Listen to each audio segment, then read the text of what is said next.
চিকাগো শহরের কথা বললেই একজন মানুষের কথা মনে পড়ে।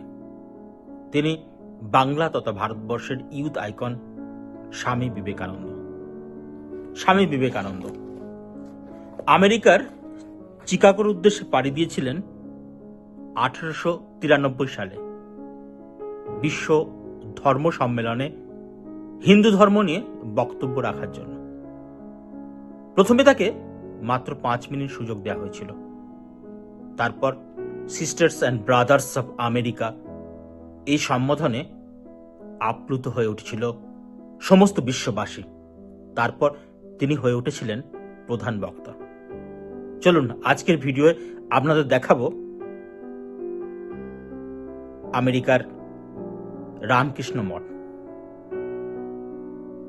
রামকৃষ্ণর আদর্শ, রামকৃষ্ণের ভাবধারা নিয়ে স্বামী বিবেকানন্দ চেয়েছিলেন এমন একটি প্রতিষ্ঠান যেটা মানুষের হয়ে কাজ করবে।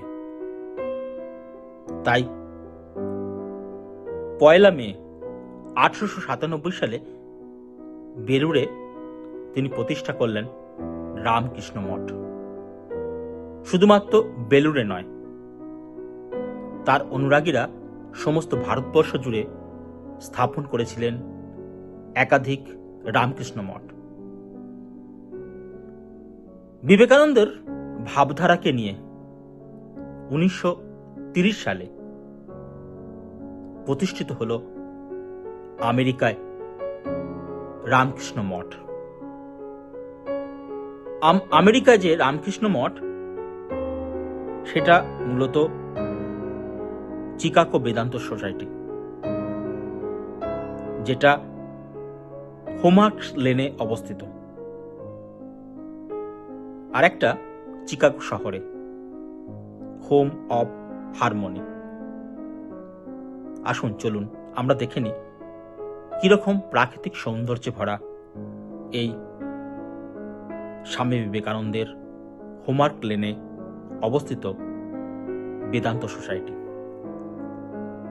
এন্ট্রান্সের প্রথমেই আমরা দেখতে পাবো একটা ডাইনিং হল। ডাইনিং হলে আপনারা দেখতে পাচ্ছেন স্বামী বিবেকানন্দের একটা বড় মূর্তি। তার পাশে দেখতে পাবেন স্বামী বিবেকানন্দের বিভিন্ন কথা, তার সাথে বিভিন্ন মনীষীদের ছবি, সাথে আছে রামকৃষ্ণের নরেনকে বলা একটা বাণী। ডাইনিং হলে স্থান পেয়েছে আরো বিভিন্ন মনীষীদের ছবি। ডাইনিং হলের পরেই পাবেন একটা লাইব্রেরি।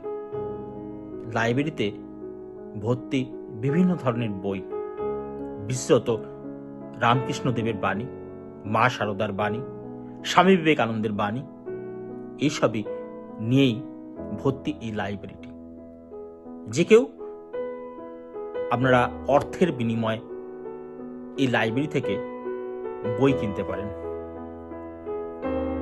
এই লাইব্রেরিতে আপনারা কিছু সময় দিয়ে আবার বই পড়তেও পারেন। এই লাইব্রেরিতে পাবেন রামকৃষ্ণদেব, মা শারদা, স্বামী বিবেকানন্দের ছবিও। তারপরে দেখতে পাবেন একটা প্যাসেজ, কিভাবে ভারতবর্ষ থেকে আমেরিকা এসেছিলেন স্বামীজি। স্বামীজির বিভিন্ন প্রতিকৃত, স্বামীজি যে সমস্ত বাড়িতে ছিলেন সেই সমস্ত বাড়ি, যে সমস্ত জায়গায় তিনি বক্তব্য রেখেছেন, সমস্তই খুব সুন্দরভাবে একটা প্রেজেন্টেশনের মাধ্যমে আপনারা দেখতে পাবেন। তারপর আপনাদেরকে নিয়ে যাব স্বামীজির বিভিন্ন ছবি, বিভিন্ন যে সমস্ত মানুষদের সাথে মিলেছিলেন সেই সমস্ত মানুষদের সাথেও ছবি। এখানে আছে অবশ্যই কিচেন। ইনি হচ্ছেন প্রেসিডেন্ট স্বামী ঈশ্বরানন্দজি। 2013 সালে তিনি প্রেসিডেন্টের দায়িত্ব নিয়েছিলেন।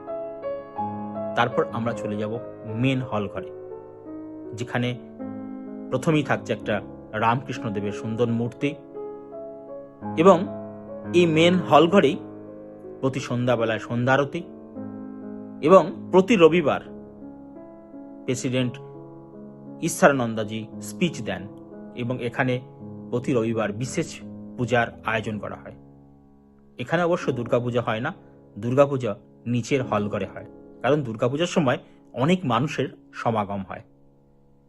তারপরেই আপনারা দেখতে পাবেন একটা রামকৃষ্ণদেবের মূর্তি এবং মা ভবতারিণীর মূর্তি। এখানে দেখতে পাচ্ছেন একটা পুজোর সুন্দর মুহূর্ত।